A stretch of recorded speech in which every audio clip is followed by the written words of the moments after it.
It's also great to see Anne knock out a book. I'm an author myself, speaker and also a coach, and I know how hard it is to get a book over the line. It's really tough. It's not something that a lot of people are prepared to take on, you know, and it is a real tough achievement, a real good achievement to do it. So I think we should give Anne a bit of a round of applause.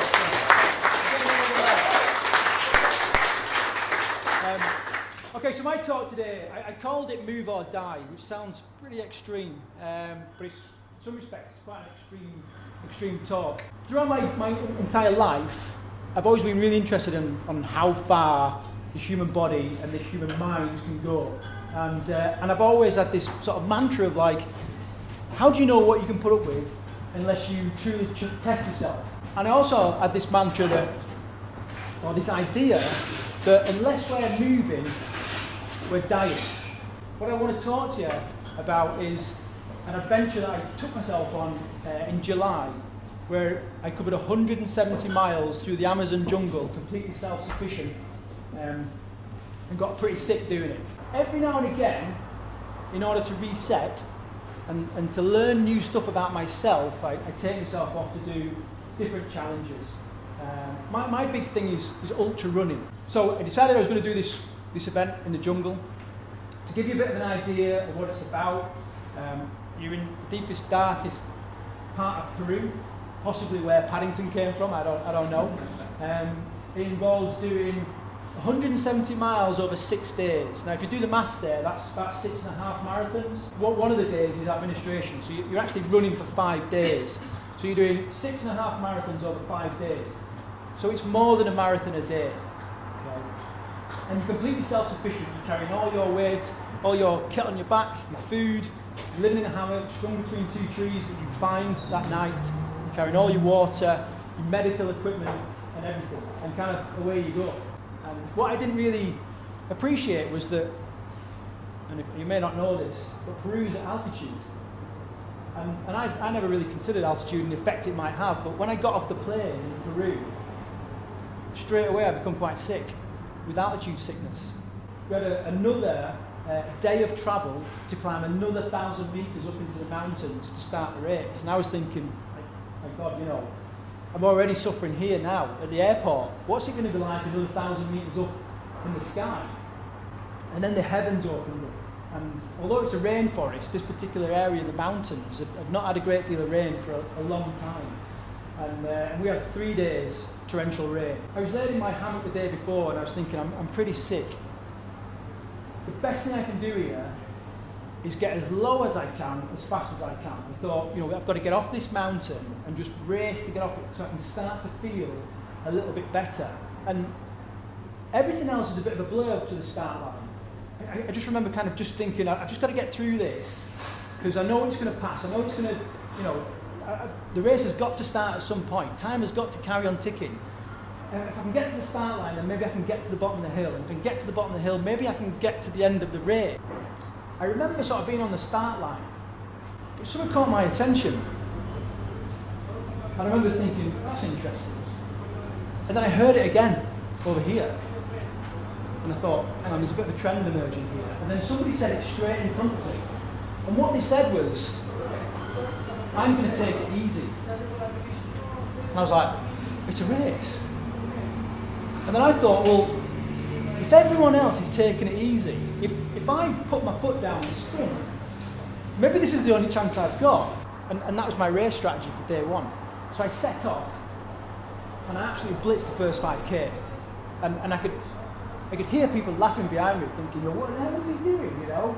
But I thought, this is the only thing I can do right now, because the longer I'm up there in altitude, the sicker and sicker I'm getting. That night, it's all about taking care of yourself, sorting your feet out. I had blisters, I'd lost a couple of toenails, they had to go.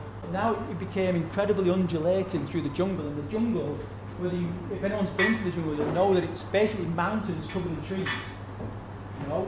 So in effect, you're running up and down mountains and there's just trees everywhere, and everything wants to sting you, bite you, scratch you, but eat you.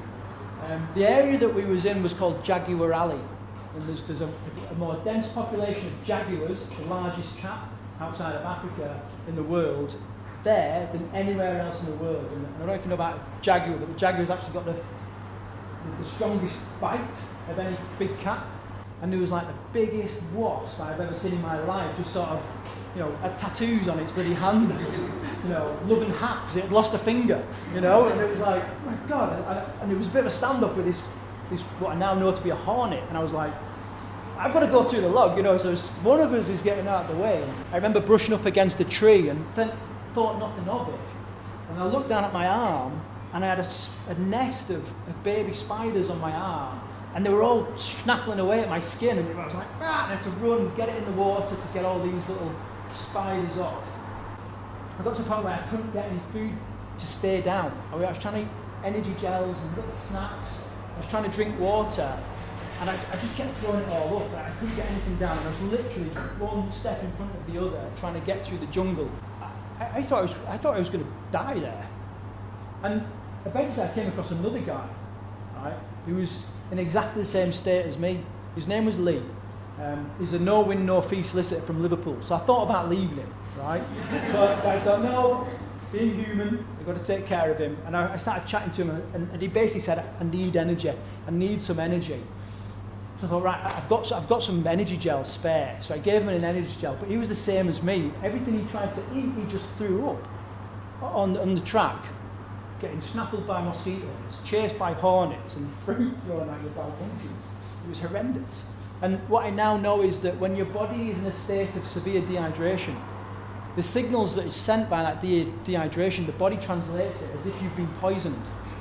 And because it feels you've been poisoned, that is why you expel everything and you can't keep anything down.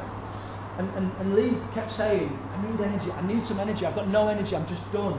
And I was like, mate, we're trying to eat, we can't eat, we're not keeping anything down. And I had this bit of a realization where I was like, we're not getting any energy in. Therefore, the only thing we can do is find some energy inside us. That's all we can do. And I had this realization that energy isn't given. No, you don't go and collect energy. Energy is released. We release energy. And this drive inside me was like, Craig, you've just got to keep moving. If you don't move right now, you are going to die on this shitty track in the middle of the Amazon, getting fruit thrown at you by monkeys next to a scouser. That was the thing that hurt. Okay? And so I thought, I've got to move. And so I took a step, and then I thought, now I've just got to keep going. It's just another step, another step. And I started stringing steps together, and I started moving again gradually. I needed a drip. The trouble is, if you get any kind of medical intervention on these races, you get a time penalty. I found out I was 6th overall in the race, despite what had happened that day. And I was like, I can't have the drip. I can't have that. I'm not having a 2-hour penalty. I need to try and get through this. We stayed at a weather station up in the mountains, and there was a little bit of mobile phone signal. And I just managed to phone my wife, and she's really spiritual, right? Really spiritual. The angels does everything for her. Even the DIY in the house, surprise you. And she said, Craig, I'm sending you wings. I've been sending you wings. Can you feel them? And I was like, yeah, I can feel them. I can feel them, And that was another little bit of energy. As if one marathon day is not enough, the 5th day you do 2 marathons. By that time, my feet were just incredibly bruised from everything that I put them through. I've lost every toenail bar 1, and that was kind of screaming at me.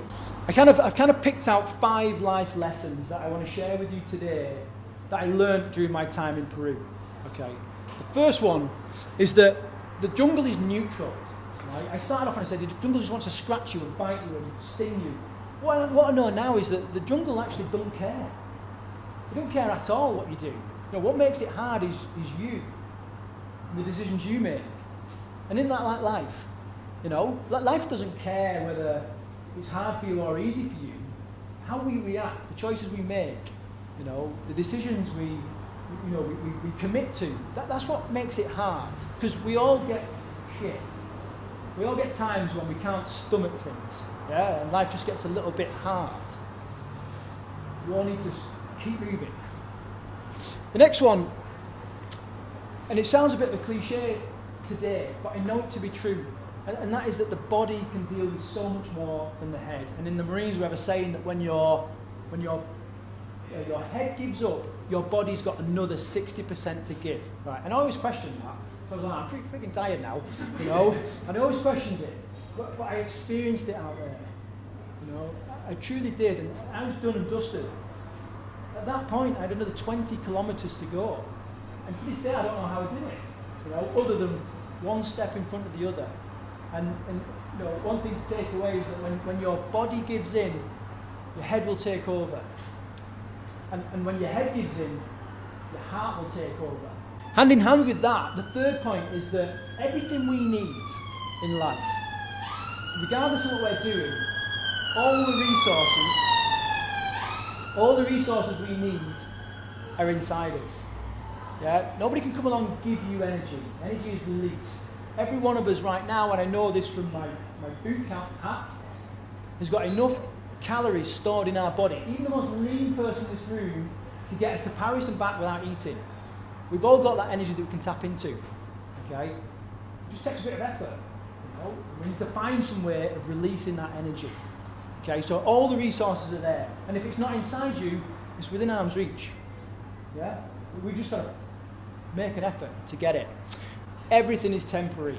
You know, I did a talk similar to this last week, and I said, you know, is it in the Bible that this too shall pass? And someone said, no, it was Gandalf that said that. But yeah, I mean, it's completely true. Everything is temporary. When I was going through the 10 kilometers of ankle-busting rocks, in the blazing heat of the sun, the only thing that got me through is thinking, we've got to be back in the jungle at some point. This has got to pass, you know. And you know, all those darkest times when I couldn't keep food down, it's got to pass. Even if you die, it's got to pass, you know. So it is an absolute truth.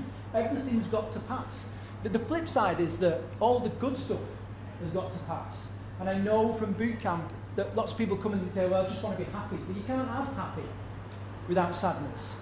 There's got to be extremes. There's got to be opposites of what you're doing. You can't be happy all your time. You can't be bloody sad all your time in the same respect. Everything's going to pass. Whatever hardship you're going through right now, and life might be chucking some real fruit at you right now, it will pass. It's got to pass. And then the last one is, if you're not moving, you're dying. If you're not moving and progressing, you're dying. Think about your homes. We have a living room. We don't live in our living rooms. We sit and watch shit TV, eating shit food, and we are dying. People are not living longer. People are taking longer to die. What brings us alive is our own personal challenges and what we make alive.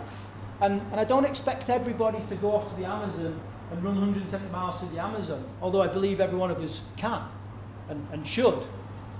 But I wonder what your challenge might be. How are you going to challenge yourself? It could be a park run. It could be just going to the gym, something that's mega out of your comfort zone, but just some kind of challenge. Because here's a quote that I always remember: irritated oysters make pearls. Until we get friction, until we're tested and challenged, we can't make jewels out of our lives. You know, we need the challenge in order to grow. If I could summarize everything, the biggest thing I learned in Peru was, it's not what you know about stuff, it's the stuff you know about yourself. Have you been truly tested? Have you tested yourself? How far can you go? You know, the zombie apocalypse hits right now. Where are you in the pecking order? Has anybody got any questions before we kind of wrap up? Is that a good thing or a bad thing? Okay, well, thanks for having me, guys. Like I said, I work with Team Bootcamp. I'm here to support Anne and her book, and know how hard it is to get the book out. And it's been an absolute privilege sharing my experience with you, so thanks again.